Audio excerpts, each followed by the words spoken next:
if you're going to work off of my model, you have a maximum loss per day of 200. You don't want to use, traders, you don't want to use all of your 200 on one trade, on one play. This is just simply not intelligent. You should every single day give yourself multiple opportunities to win. That first trade of the day might be a loss, but you want to give yourself at least several more chances to not only recoup that loss, but to move yourself into profitable territory. All right, so never risk your entire maximum loss per day on a single trade. That's another form of gambling. So if our maximum loss per day is $200, our maximum loss per trade has to be a portion of the $200. And so I typically tell my traders to divide, they can divide the maximum loss per day by 4 or by 2. All right.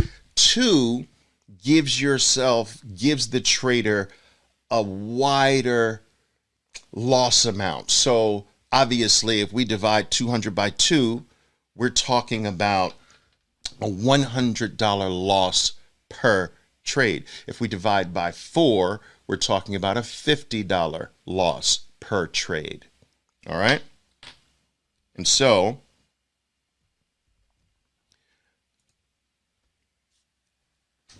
let's, for purposes of our examples today, let's utilize $50. Sometimes I'll utilize the 100, but for the most part, let's utilize $50. So remember, you have a $200 max per day, but you have now a $50 max per trade. You're never going to allow a single trade, a single stock, to take more than $50 away from you. Not $51.50, not $51.10, 50 or less. And this as well, traders, this brings consistency to your losses. Remember, it is not your job to become a consistently profitable trader. It is your job to become a consistent, small, losing trader. It is your job to consistently lose small. It is your job to end the game. It is your job to cut when you're supposed to cut. It is your job to fire when you're supposed to fire. It is your job to close down when it's time to close down. It is the stock's job to become profitable. It is the stock or the market's job to go up or down. And if you get your job right, the market takes care of its portion all by itself. Too many traders have this backwards. They're out there sloshing around in the world trying to become profitable. They're looking at the wrong side of the equation. You can't become profitable. You can only become a consistent, correct loser. And the profits after that come all by themselves.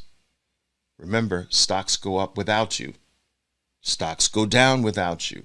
They don't need your help. All right? All right, let's continue. So, step 3. We also need, now that we have the correct loss per day, and we also now have the correct loss per trade, we need to take the correct loss per trade to help us determine what price range should I be trading with my maximum loss per trade.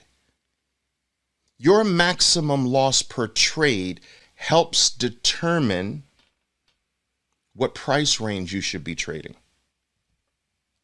Let's take a look here. We have a $50 maximum loss per trade. The one very quick way to determine whether you are dealing with the right price range is to find the stock's fat bars. Let's take a look here. Look at the stock. Look, this is Tesla. And this is a 2-minute chart of Tesla, which means that every bar you see represents 2 minutes of trading. The red ones are 2-minute bars and the green ones are 2-minute bars, okay? Now, I want us to take a look at the fat bars. There's a fat one. There's a fat one. There's a fat one. All right, and there's a fat red one here. All right, fat red one. Now, if we take a look at these bars, let's zero in on this one.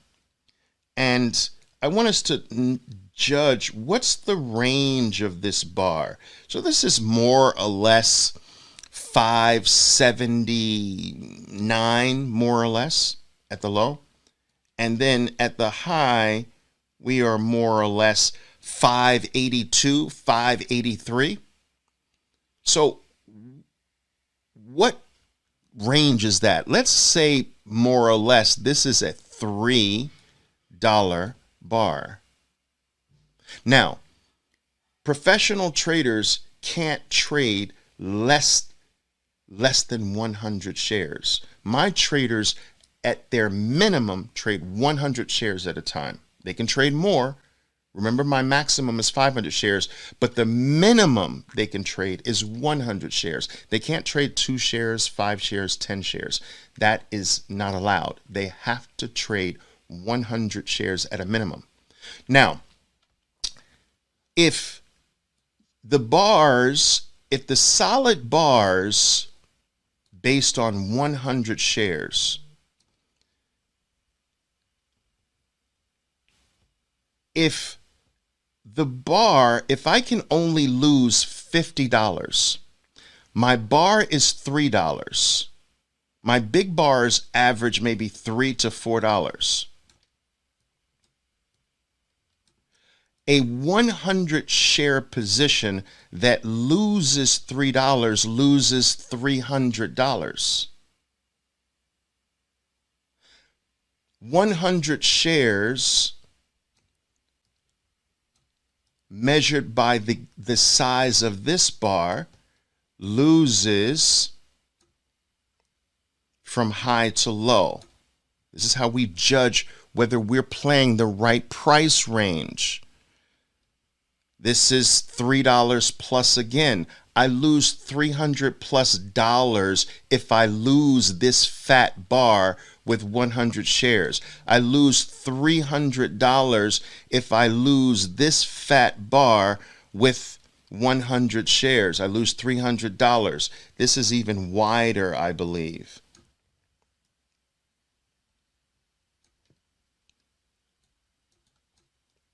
I lose $400 if I lose that bar with 100 shares. So this is how we judge.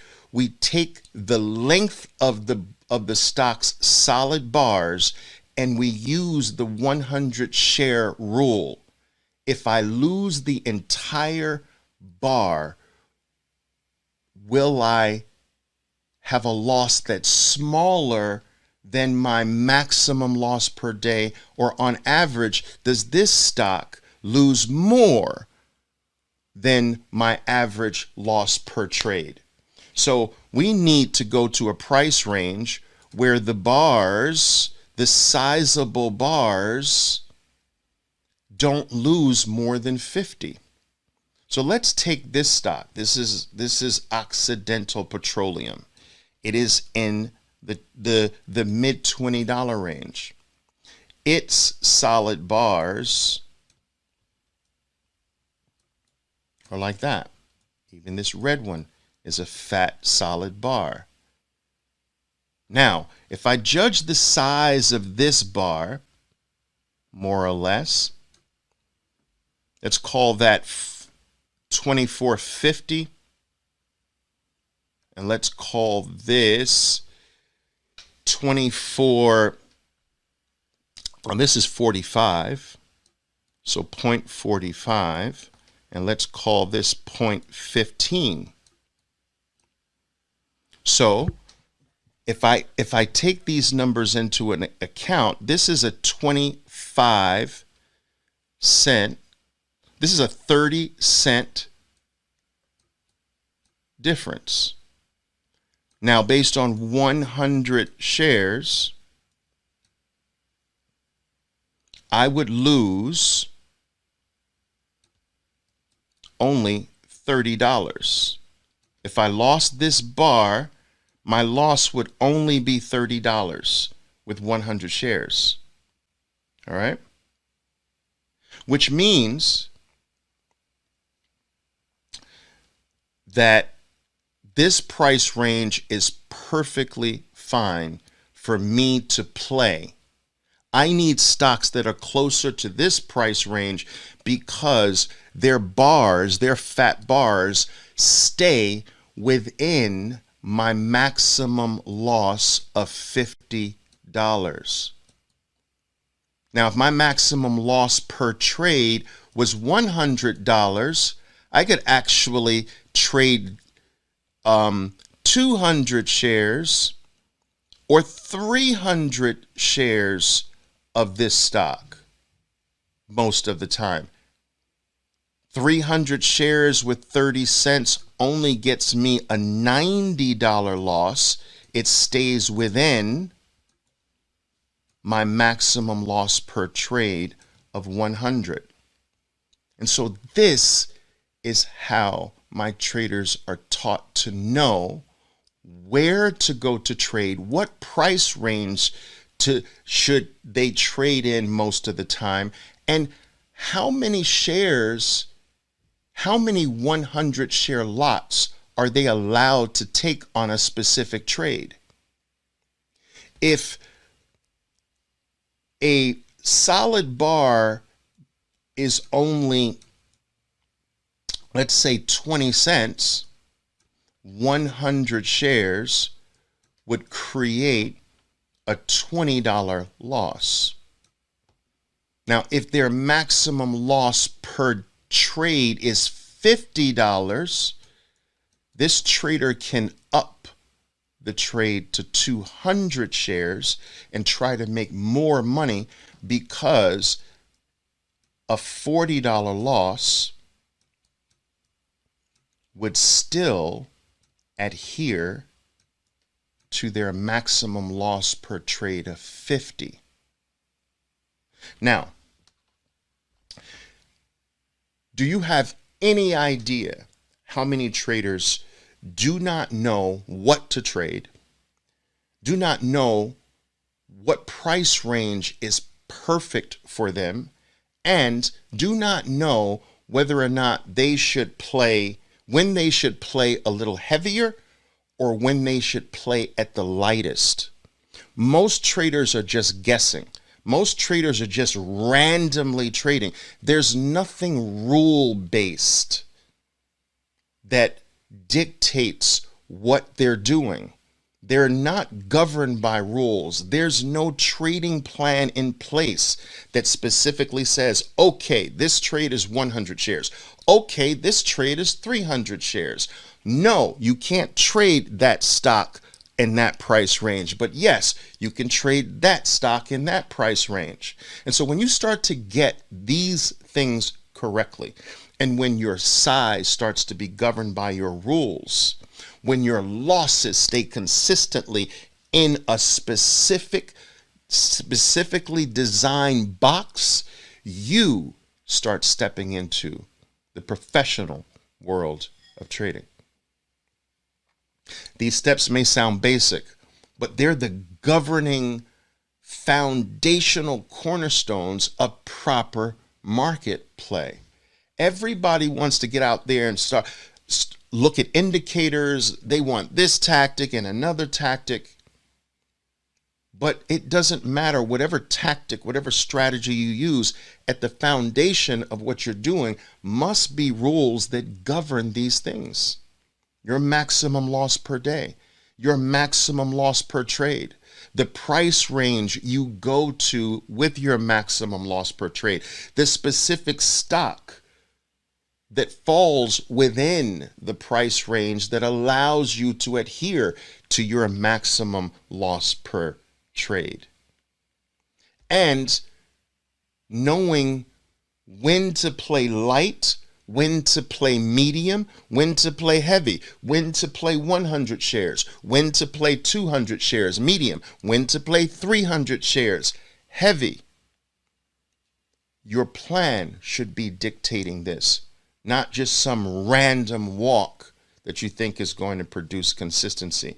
Random walks and decisions made randomly don't create consistency, traders.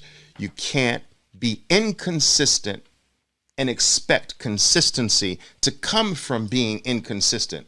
Consistency comes from doing things the same way over and over and over again.